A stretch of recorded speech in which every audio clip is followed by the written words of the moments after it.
Good evening. Again, I am here to discuss the chapter carbon and its compound, class 10th chemistry segment. पुनः मैं आपके सामने आज अपनी कक्षा जिसमें हम कार्बन एंड इट्स कंपाउंड के विषय में चर्चा करेंगे के लिए उपस्थित हूँ। जैसा कि सरल भाषा में विगत कुछ कक्षाओं में it means in my previous session which was related to the chapter carbon and its compound, we discussed about the carbon, we discussed about the property of carbon, we discussed about the hydrocarbon, we discussed about the allotropes of carbon, in which I told you that we will talk on the portion or on the segment of the allotropes of carbon. It means basically we will describe or we will have discussion on the difference between graphite and diamond. We will discuss it later before the ending of this topic. हम लोग इस पे भी चर्चा करेंगे। Hydrocarbon के विषय में हम लोगों ने पढ़ा, हम लोगों ने how to make chains, how to write formula under the segment of alkane, alkene, alkyne, homogeneous series, हर विषय पे होमोलोगस सीरीज इत्यादि के विषय पर हम लोगों ने चर्चा की, in which we discussed also about the functional group of ketone, aldehyde and alcohol. ये तो बातें हो चुकी हैं। ये जो चीज़ है according to the syllabus or according to the portion or according to the content given by the CBSE by the help of NCERT book and all, we discussed all the basic things. We discussed how to make the diagram etc and etc. आज हम लोग chemical properties of carbon के विषय में समझेंगे। It means what in one line fact that the today's session, my today's session is completely based upon or dedicated for the topic chemical properties of carbon. देखो, तुम लोगों को जो तथ्य समझ में आसानी से आ जाए उसके लिए मैं 2 सेकंड के लिए किनारे हटता हूं। ये सेगमेंट अभी आपके आंख के सामने है। अभी मैं बोर्ड से किनारे इसलिए हूं ताकि when ever you will listen my video तो आप इसको पॉज करके आप उतार सकते हैं। बिकॉज चीज़ें तो सारी किताब में ही लिखी होती हैं, सारी चीज़ें जो है ना किताब में लिखी हैं, लेकिन उसको सरलता से कैसे लिया जाए, उसमें से तथ्यों को, मूल तथ्यों को कैसे अपनी ओर ग्रैब किया जाए, कॉन्सेंट्रेटेड फॉर्म में कैसे निकाला जाए, यही टीचर का काम होता है। This is the basic duty of teacher कि आप किसी चीज़ को कितनी सरल भाषा में समझा देते हैं। बिकॉज मैं हर बार बोलता हूँ एक ही चीज़ कि केमिस्ट्री जो है, मतलब केमिस्ट्री एंड हिस्ट्री, इससे तो ज़्यादा बोरिंग कुछ हो ही नहीं सकता। अगर समझ में ना आए तो काफ़ी परेशानी है। रटेंगे, कितना रटेंगे, कब तक रटेंगे, लिखने में गलती हो जाएगी, क्योंकि सारा खेल फॉर्मूला का है। फोटोसिंथेसिस है, मैंने प्रीवियस भी एक बार बताया। आप 10th रहो, 12 रहो, अब आप एक पेज खूब अच्छा लिख रहे हो, इससे कोई मतलब नहीं है। रिएक्शन लिखो ना भाई। If you will write the reaction you will get 60% of marks immediately. Reaction एकदम सॉलिड होना चाहिए, और रिएक्शन जो है ना वो याद नहीं किया जा सकता है, वो कभी भी याद नहीं कर सकते हो पक्का। अगर रिएक्शन याद किया जा सकता है तो अभी अगर हम तुमसे पूछ दें कि इथाइल अल्कोहल का फॉर्मूला क्या होता है तो तुमको ही पता होना चाहिए कि मीथेन से बनता है मिथाइल अल्कोहल, इथेन से बनता है इथाइल अल्कोहल। अब मीथेन का CH4 है, इथेन का C2H6 है, तो इसका मतलब क्या हो गया भाई? इथाइल अल्कोहल मतलब C2H5OH का है। एक H को हटाना है, वहाँ पे OH डालना। कॉन्सेप्ट रहेगा, पक्का है कि तुमसे लिखा जाएगा। नहीं रहेगा तो कितना याद करोगे। तो इसके लिए मैं कहता हूँ always I am repeating the same thing again and again कि मेक प्रैक्टिस, जितना प्रैक्टिस होगा उतना ही परफेक्शन आएगा। अब आज केमिकल प्रॉपर्टीज के बारे में पढ़ेंगे, जिसके अधीन सबसे पहला टॉपिक हमारा आता है कंबशन। जिसके अधीन सबसे पहला टॉपिक आता है कंबशन। कंबशन क्या है? बिल्कुल सरल भाषा में दहन, मतलब कार्बन जब जलता है तो वह carbon dioxide heat and light देता है। कोयला है ना, कोयला जलाते हैं, हाइड्रोकार्बन है उसमें भी कार्बन ही है ना, गैस जलाते हैं ना। तो बेसिकली फंडा क्या है? कंबशन लिखने के पहले हमको कंबशन याद करने का जरूरत नहीं है। जलना जो है, दहन अगर आपको याद है तो आपको याद होना चाहिए कि कुछ भी चीजें जलती है तो कार्बन डाइऑक्साइड निकलता है, production of carbon dioxide along with heat and light. C+O2, C means carbon plus O2, it will give what? CO2 plus heat plus light। Heat से आपका अगर कुकिंग प्रोसेस है तो खाना बनने का काम हो गया, और लाइट से जब जलता है तो रोशनी मिलती है फ्लेम से। अब सवाल अगर इसमें आ जाता है कि हाइड्रोकार्बन है, कार्बन है, चूंकि मैंने उसमें से हाइड्रो को निकाल दिया, मैंने बेसिकली कार्बन कॉम्पोनेंट मतलब स्केलेटन टाइप का कॉन्सेप्ट लिया। अब हाइड्रोकार्बन फॉर्म में है, CH4 कॉन्सेप्ट पे ले लो, C2H6 ले लो, कोई भी हाइड्रोकार्बन ले लो। तो CH4 अगर कॉन्सेप्ट पर है then what will happen? CH4 को अगर हम लोग ऑक्सीजन के साथ O2 के साथ अगर रिएक्शन कराएंगे तो क्या होगा? CO2 तो बनना ही है, हीट प्लस लाइट बनना है, ये यूनिवर्सल है। कंबशन है मतलब यूनिवर्सल है कि C+O2, अगर कार्बन जलेगा ऑक्सीजन के सपोर्ट से तो CO2 और हीट लाइट बनेगा। अब उसमें के बाद छाट लेना है। जैसे उदाहरण, बेसिक उदाहरण देखो, CH4+O2, हम क्या बता दिए, इसको छोड़ दो, CO2 plus heat plus light, ये चीज तो कॉमन है जो कि मैंने आपको कह रखा है। तो C चला गया, O2 चला गया, अब दिमाग में रखना है हीट लाइट तो है ही। अब क्या होगा? तो अब हम लोग क्या खेल खेल लेंगे? बहुत है तो हम लोग क्या खेल खेलेंगे? अरे कुछ नहीं करेंगे भाई, हम लोग इसमें कुछ भी नहीं करेंगे।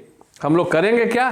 इसमें याद रखेंगे कि H2O भी रहता है, CO2 plus H2O plus heat plus light, वो नमी के तौर पे बाहर निकल जाता है। वो जो है बेसिकली नमी के तौर पे बाहर निकल जाता है। अब इसके बाद कंबशन के बाद क्या आता है? ऑक्सीडेशन।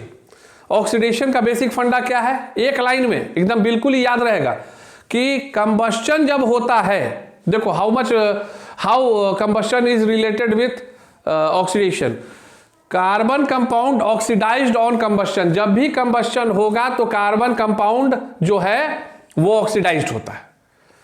उदाहरण, अब जैसे C2H5OH है, C2H5OH है मतलब इथाइल अल्कोहल है।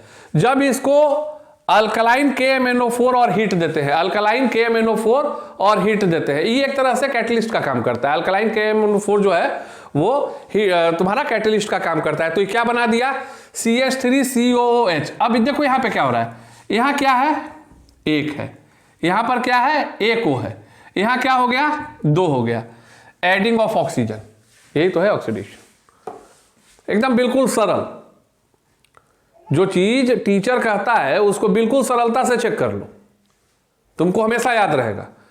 तो हुआ क्या भाई सरल भाषा में कि अल्कोहल था, ये क्या था? तुम्हारा अल्कोहल था, और अल्कोहल जो इथाइल अल्कोहल था वो क्या चीज में कन्वर्ट हो गया?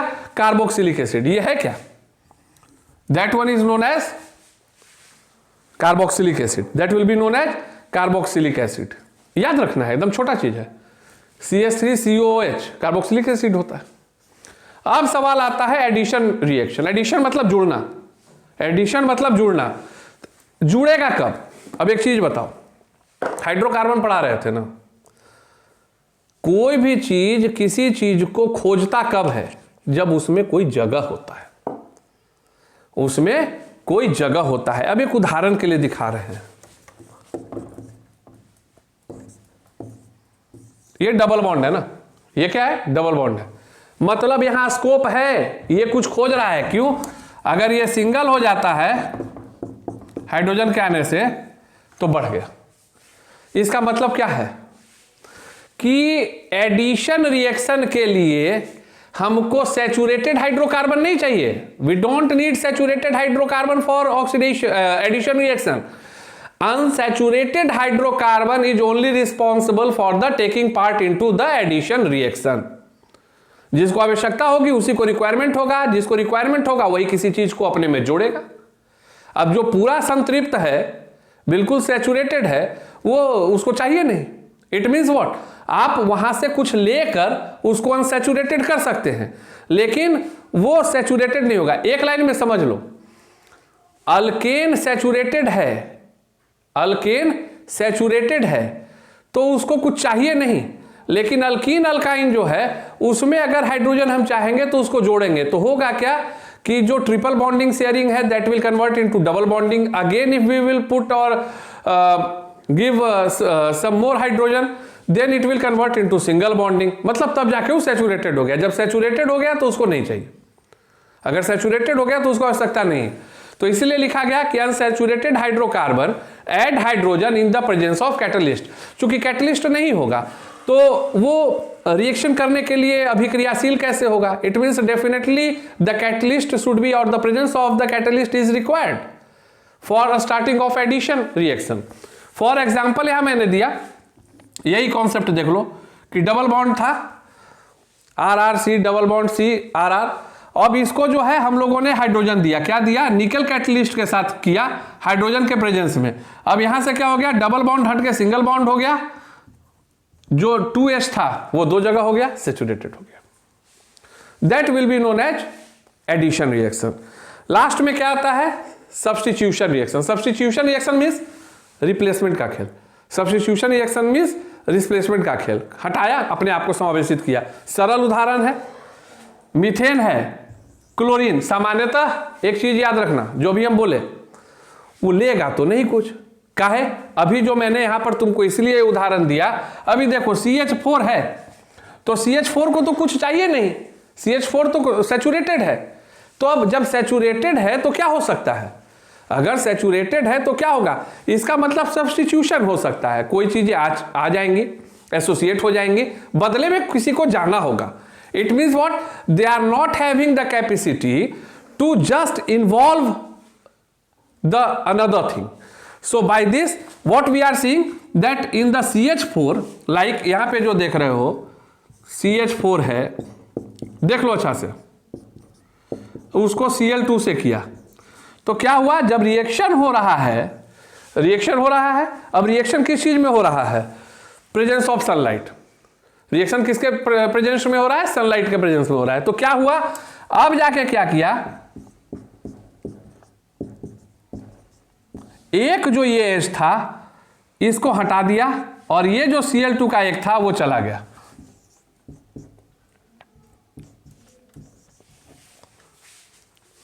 बना. इससे आप आसानी से समझ सकते हैं कि how the chemical properties we have to discuss, why chemical properties segment we have to discuss. Actually the basic concept for class 10th is to know about the kinds of reaction associated with carbon. So by which we discussed about the combustion reaction, oxidation reaction, addition reaction and substitution reaction. These are the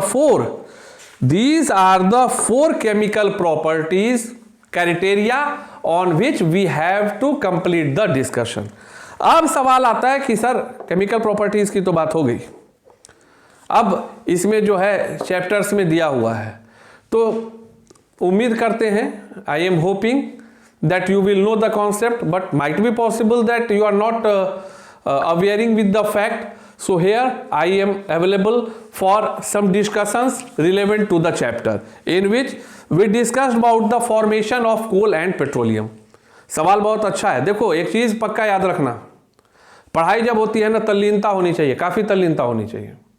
और एक चीज याद रखो, किसी भी chapter को जब आप पढ़ते हैं, whenever you will study or whenever you will try to understand the concept of any chapter, चाहे वो किसी भी क्लास में आप रहे, 8, 9, 10, 11, 12, either engineering, medical, what ever, it doesn't matter, आपका कॉन्सेप्ट का स्वरूप ऐसा होना चाहिए ना कि आप उस पर ब्रीफ दे सकें. और यही कारण है कि मैं चाहता हूं कि बच्चे सिर्फ याद न करें, आप सामने समझाएं। क्यों? whenever you will start dictating your concept और whatever the thing you memorized, जब आप उसको बोलना शुरू करते हैं तो वो आपके दिमाग में पुनः उसका रिपीटेशन होता है, रिवीजन होता है, और जिसका परिणाम क्या होता है, जब आप किसी दूसरे को समझाते हैं, might be possible that during the explanation you will take help of your notebook and textbook, but one benefit also you will get, and what is the benefit? That you will also clarify the doubt for yourself. तुम अपने लिए भी ना अपना doubt clear कर लोगे, एकदम बिल्कुल क्रिस्टल क्लियर हो जाता है। इसीलिए हमेशा जो है ना, जब चीज पढ़ते हो समझते हो तो उसको आपस में डिस्कस किया करो। उससे क्या है, तुम्हारी भी गलती अगर कहीं हो रहा है कि कॉन्सेप्ट गड़बड़ है, तुम समझाने के दौरान पाओगे कि इसको यहाँ गड़बड़ है, हम खोजते हैं, तो उससे आप अपनी चीज़ों को सुधारते हैं। तो अब सवाल है कि formation of coal and petroleum होता कैसे है।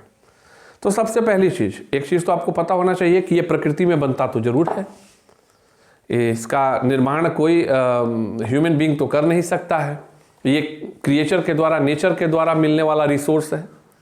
ये सब बेसिक चीज़ तो आप क्लास 8 से जान रहे होंगे। लेकिन सवाल है कि कोयला कैसे बनेगा और पेट्रोलियम कैसे बनेगा। तो एक चीज़ याद रखना, इसको जो है ना मूलतः कहा जाता है कि formation of coal and petroleum is completely based upon the biomass. ये बायोमास पर ही आधारित होता है, जिसके तहत जब वृक्ष वगैरह होते हैं, जब ट्रीज वगैरह होते हैं, वो जमीन के अंदर दब जाते हैं, तो लाखों करोड़ों साल के बाद दैट वुड और the tree will convert into coal, that thing will convert into coal। तो कोयला की उत्पत्ति जो होती है वो जमीन में दबने वाले, चाहे वो आपदा हो, चाहे वो नेचुरल कैलामिटी हो, या जो भी कारण रहा हो, जो लाखों करोड़ों साल पहले वृक्ष दब गए, उससे हम लोगों को क्या मिलता है? कोयला मिलता है। उसी प्रकार से जब समुद्रीय जीव जो सी एनिमल्स होते हैं या सी प्लांट होते हैं, जब वो अंदर दब जाते हैं, that will convert into petroleum and gas. तो बेसिक कॉन्सेप्ट याद रखना, स्थलीय भूभाग पर, मतलब जो जलीय भूभाग नहीं है, स्थलीय भूभाग पर जब वृक्ष दबा तो उससे कोयला का निर्माण होता है, और जब जलीय क्षेत्र में समुद्र के अंदर रहने वाले the things, the plants or animals which were or which is present inside the sea, वो जब जमीन में दबते हैं तो with the help of like high pressure and all, in millions of years, लाखों साल में अतिरिक्त दबाव इत्यादि पाकर, that will convert into petroleum and gas, that will convert into petroleum and gas. So this is the basic concept. आदमी से गलती होती है, याद रखना है सदैव कि जो सरफेस प्लांट है वो जब भी निर्माण करेगा कोल का करेगा, और जो सी प्लांट एंड एनिमल है, सी प्लांट एंड एनिमल है, ये क्या करेगा? पेट्रोलियम एंड गैस का करेगा, पेट्रोलियम एंड गैस का करेगा। इस चीज को जो है आपको हमेशा याद रखने की आवश्यकता है। अब सवाल आता है, अब क्या चीज का सवाल आता है कि भाई आप सर कुछ हल्का जो है आप डिफरेंस बता दो, किस चीज में? ग्रेफाइट एंड डायमंड में। तो पहला चीज देखो, यहां डायमंड है, यहां ग्रेफाइट है, तो इसको तुम खुद भी लिख सकते हो, इसको मैं लास्ट में बोलता हूं। तो द फर्स्ट थिंग क्या है? Diamond is very tough. जो हीरा होता है वो धरती पर पाया जाने वाला कठोरतम वस्तु है। I hope that all of you are knowing the fact that the diamond is considering under the hardest material or strongest material। सही बात है। ग्रेफाइट क्या है? मुलायम है। ग्रेफाइट क्या है? मुलायम है। दैनिक दिनचर्या में सर बता दीजिए, सवाल होगा, समझना अगर है। Pencil, if you are using pencil for making drawing and all, you will see that if you will put some little bit extra pressure while making the sketch and all, what you will feel, वो टूट जाता है. This one is the clear cut indicator that graphite is not having too much strength. तो पहला चीज क्या है, कठोरता. एक काफी कठोर है, दूसरा बिल्कुल कठोर नहीं है. फिर हम लोग आते हैं, केमिस्ट्री पढ़ रहे हैं, तो उसके इलेक्ट्रिसिटी कैरिंग प्रॉपर्टी पर. डायमंड जो होता है वो नॉन कंडक्टर होता है. इट मीन्स व्हाट, इंसुलेटर होता है. और ग्रेफाइट क्या होता है, कंडक्टर होता है. ग्रेफाइट क्या होता है, कंडक्टर होता है. कंडक्टर का मतलब क्या हुआ, what it means by conductor. Conductor means the substance or the thing by which electricity can move from one point to another point, like copper and all, है ना. तो ग्रेफाइट से बिजली एक स्थान से दूसरे स्थान तक कैरी हो सकती है, तो इसलिए उसको कंडक्टर बोलते हैं. डायमंड के साथ ऐसी बात नहीं है. तीसरा चीज क्या है, जो मूल चीज है, जिसको कि अभी समझ लो, द स्ट्रक्चर ऑफ डायमंड. अब कार्बन में तो 4 है, वो जो है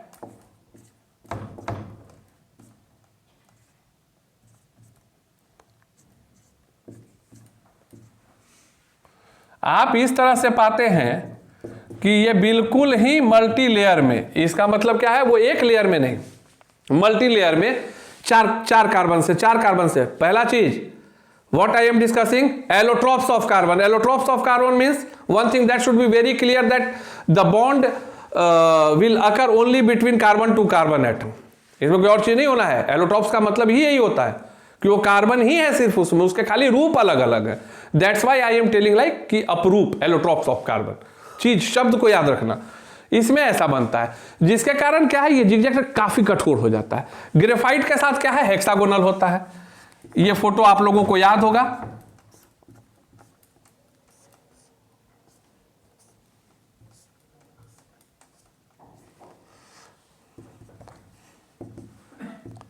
ये बनाने का उद्देश्य क्या है,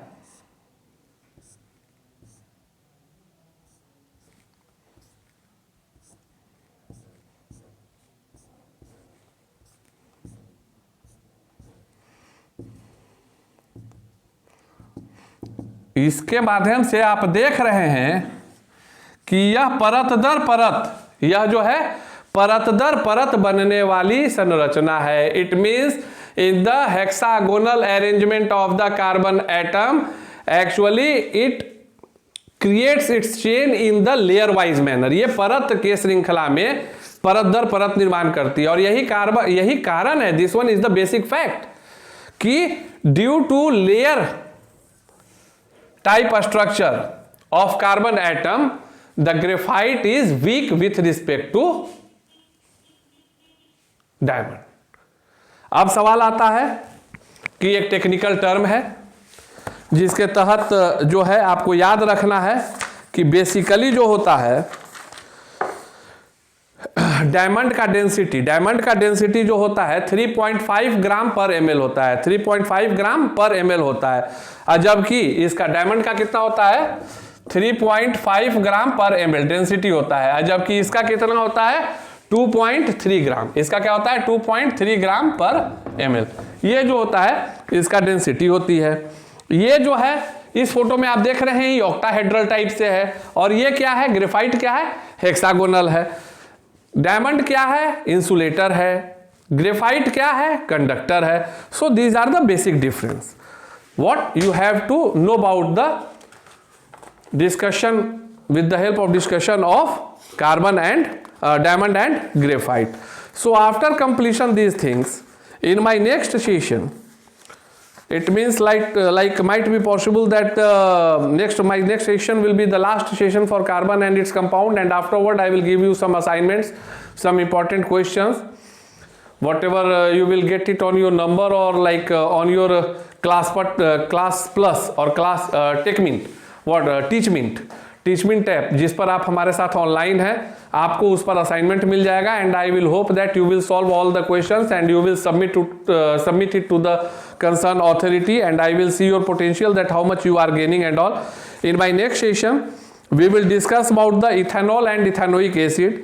It means we will completely try to understand about the property of ethanol along with the property of ethanoic acid. And last, but might be possible that during the examination from this chapter, soap and detergent. Soap and detergent is the topic. Might be possible that 1 marks or 2 marks question will be arised by the questionnaire. So we'll have little bit discussion on the topic of soap and detergent. So keep memorizing, and as per my previous session,